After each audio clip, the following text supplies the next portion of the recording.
Hi there. I hope you're having a good week. First off, some brief announcements. I'm creating this video because shortly I'm going to be in California, in San Diego, at a conference called the American Academy of Religion. At that time, I will be grading your tests on the New Testament, which you will have written for me just before that. And then I will give those tests back to you on the 29th of November. And your final exam on the whole of the New Testament is December 6th. Onward. Let's review where we've been. In this class, we've talked a lot about liberation within the biblical narrative. We've seen that the patriarchs become more self-aware as they move along, from Abraham to Joseph. We've seen that Moses is a good, though not perfect, agent of liberation for the Hebrews. We've noticed that David is a good, though flawed, Israelite king, and that the wisdom literature promotes balance and ethical behavior as ways to live a good moral life. Plus, we've seen that the prophets advocate for God's peace and justice while decrying idolatry and oppression. We've also glanced at the Apocrypha for context, and we've thoroughly identified Jesus' identity as liberator and healer, and looked for evidence of that freeing and healing mission in the Gospels. Most recently, we've read through portions of the book of Acts, chapters 1 through 14, and discovered how Jesus' friends spread his mission of healing and liberation to the Gentiles, to non-Jewish folks. We have particularly become familiar with the actions of Peter, John, and Paul. Plus, I want to recap the thesis for this whole week. As on Monday, I would state that the book of Acts, like Luke, continues Luke's work by showing us how Jesus' friends, primarily Paul, reached out to the Gentiles. So the primary forces behind Gentile conversion, as I say, were fellows like Paul and Barnabas, whom we met on Monday in the text, and Silas, with whom Paul teams up after he splits acrimoniously from Barnabas. In light of all this, as you can see on the slide, today we have 6 brief goals. First, you're going to recall some basic facts about the council in Jerusalem, where the first disciples began to include Gentiles among Christian believers, in chapter 15. Second, you'll read through and interpret Paul and Silas's imprisonment in Philippi in chapter 16.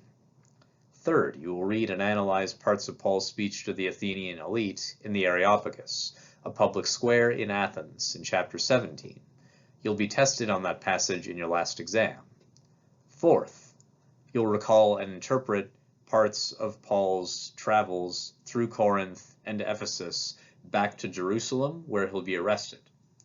Fifth, you'll evaluate some of Paul's encounters with the Pharisees in Jerusalem and elsewhere in Acts 22 through 24. And sixth and finally, you'll examine parts of Paul's final journey to Rome, where he dies as a martyr, in chapters 24 through 28, which will also be a test item on your last exam. But we'll get to all that. To examine our first goal, the council in Jerusalem, let's take a good long dive into the text. I need someone to read Acts chapter 15, verses 1 through 22 for us. I'll pause.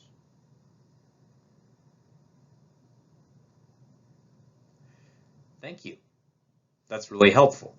Now let me tell you how all of that went down. So we've just heard in chapter 15 that there's a lot of confusion in Jerusalem concerning the addition of Gentiles to the way of Jesus. Some folks, including some from the legalistic sect of the Pharisees, believe strongly that new converts need to keep the law of Moses in order to be faithful to God's covenant. Paul and Barnabas disagree with that point very strongly, and they go off to Jerusalem spreading the news of Gentile conversion as they go. They are hoping to get support from the elders of the church for their position. Now when Paul and Barnabas arrive, Peter makes a speech about how he'd been used back in Acts 10 with Cornelius' household to perform the first Gentile conversions. Thereafter, Paul and Barnabas talk about the good things, the cool things that they've seen and done in the Lord's name, and then the Apostle James speaks up and says that the assembly of Jewish Christians ought to stop harassing the new Gentile believers, because the prophets foretold that there would be Gentile converts who would help to rebuild the house of David. In short, it's a lot better if the new converts can all work together. And so, Silas and Barsabbas, two prophets among the Jerusalem disciples, go to Antioch to deliver to the new converts a letter that asks them to abstain from doing different things: eating meat sacrificed to idols, eating blood, and fornication are all out. So you folks know what fornication is, right? In case you're unfamiliar, it's having sex with someone you're not married to. We can talk about that later. I recognize that this part of Acts 15 is a very strange list of things to forbid, but it's a whole lot easier than following the entire law of Moses, which is so dense that when we looked at it in early October, we couldn't get all the way through. So, Paul and Barnabas want to take another journey together, but Barnabas wants to bring John Mark along. Paul disagrees, because John Mark jumped ship on him and Barnabas in Pamphylia and had not accompanied them in the work. Which is a curious phrase. This just goes to show us that even in the early church there were serious personality conflicts between different pastors. Anyway, this disagreement is bad enough that Paul and Barnabas have to part ways. Barnabas goes one way, off to Cyprus with John Mark, and Paul goes in a different direction to Syria and Cilicia, part of what we now call Turkey, with Silas. Paul and Silas stay together for a bit. In chapter 16, we follow Paul and his friends back to Lystra and Derbe. While he's there, he meets Timothy, who will be an important leader of the church in his own generation. Paul has Timothy circumcised so that he doesn't offend the Jewish believers in the area, and then he and Silas go to the city of Philippi, which you may know from the letter to the Philippians, a letter that Paul wrote to that church. There they meet Lydia, a dealer in purple cloth, note well, a rich lady, who is fascinated by the things that Paul says. So she invites Paul and his friends back to her house and listens some more and is baptized. That's all background for our second goal, reading and thinking through Paul and Silas's prison experience in Philippi. I'm going to pause again. I need a volunteer to read Acts chapter 16, verses 16 through 34 for us. Again, 16 through 34. Please.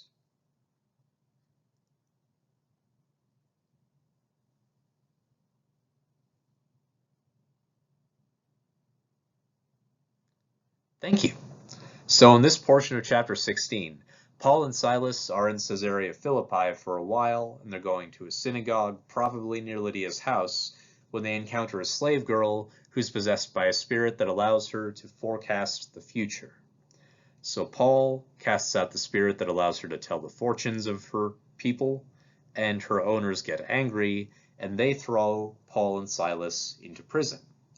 Then one night when Paul and Silas are praying and singing hymns in the prison, can you imagine singing hymns in prison? There's an earthquake, and all the prisoners go free. So in light of the earthquake, the jailer wants to kill himself.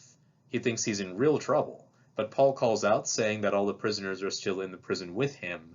So the jailer comes to Paul and asks him what he needs to do to be saved, and Paul and Silas preach to him and later baptize him in his household.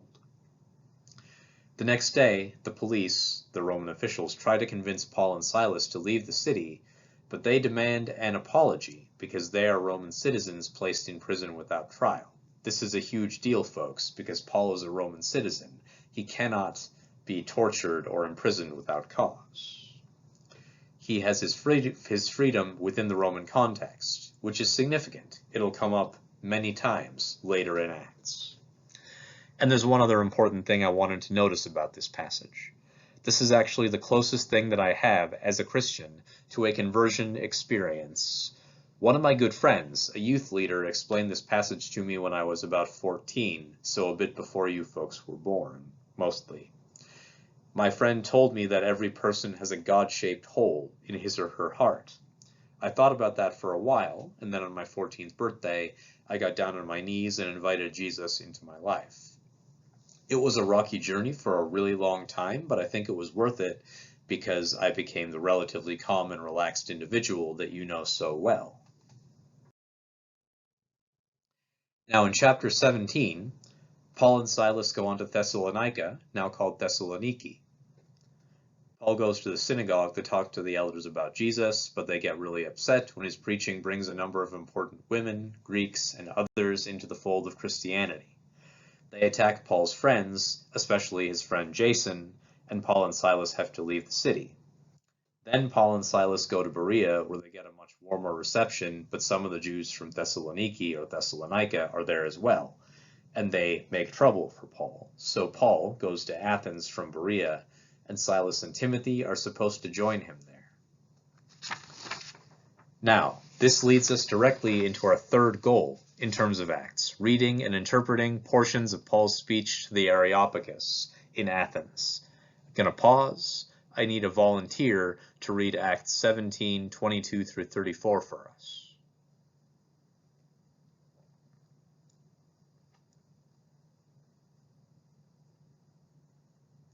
Thank you. So like I said, that's part of Paul's speech to the Areopagus, a marketplace in Athens. Notice what Paul does here. He takes a part of the Athenian religious experience, the statue to the unknown God, and he relates it to his fervent belief in Jesus. He also relates his belief in Yahweh and Jesus to the Greek poets in verse 28. In him we live and move and have our being, is a fragment of a Greek poem by a guy named Menander. Paul uses his exposition of Yahweh as the unknown God to get the Athenians to turn away from idols of gold or silver or stone. And some people do listen to Paul and choose to convert. Now, this is the key part of Christian mission for me. It's an attempt to create connections between what your listener already knows and what you have to offer as a Christian. There's a school of thought called inclusivism in theology, where Jesus is the way, the truth, and the life, but where Jesus is only one of several ways. And that's sort of what I believe. I believe that Jesus is the way, but I have no problem attending a Native American smudging ceremony or taking part in prayers to Allah in Muslim prayers. Turn to your neighbors and talk about that for about 3 minutes, and my substitute will call you back.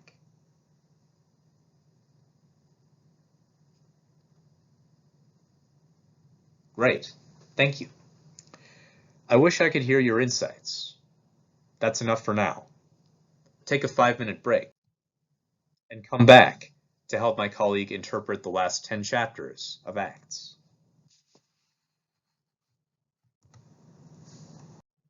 Thank you. Coming back, we dive into Goal 4, examining parts of Paul's journeys through Corinth and Ephesus on his way back to Jerusalem, where he'll be arrested by the Romans. After he leaves Athens, Paul goes to Corinth, where he has more quarrels with Jewish believers, and they drag him before the governor of the city. Then Paul goes to several places in fairly quick succession, from Corinth to Ephesus, to Caesarea Philippi, to Jerusalem, to Antioch, and then he finally lands again at Ephesus, where he spends 2 years. First thing he does in Ephesus, long term, Paul converts several people who had only received John's baptism of repentance to the full way of Jesus. Second, God does extraordinary miracles through Paul, like healing people with articles of Paul's clothing. We may have seen that before. And then there's trouble. I'm going to pause. I need someone to read chapter 19, verses 23 through 41 for us, please. Thank you. All right, so we've just heard that a silversmith named Demetrius and his friends and colleagues make trouble for Paul in Ephesus. They try to trick Paul into coming into a particular theater where there's a mob ready to try him, but his friends in the church in Ephesus won't let him near the spot. Eventually, the city clerk quiets the whole assembly, accuses them of nearly starting a riot, and sends everybody home. I bet Paul was glad to get out of that jam. Now, in the latter half of chapter 20, Paul says farewell to the elders of the Ephesian church because he knows that he's getting older and he won't be around much longer. Then Paul goes on to Jerusalem, Note well here how often the text changes pronouns from they to we. Here we are most likely getting a fair bit of Luke's perspective, in any case. Paul receives a prophecy in chapter 21 from a guy named Agabus that he'll be bound and handed over to the Romans when he gets to Jerusalem. Unhappily, that's pretty much what happens. Paul's in Jerusalem a bit more than a week, and the Jews catch him in the temple and bring him directly before the commander of the temple guard. Which leads us directly to goal 5, examining Paul's conduct with the Pharisees in Jerusalem before and during his initial arrest by the Romans. Things get a bit more linear at this point because the end point is Paul's imprisonment in Rome before his death. So at the beginning of chapter 22, Paul asks the commander of the temple guard to let him speak to the Jewish elders in his own defense. He makes a long and eloquent speech about his credentials and his conversion experience, which I will let you read. So I need someone to read chapter 22, verses 3 through 21 for us, please.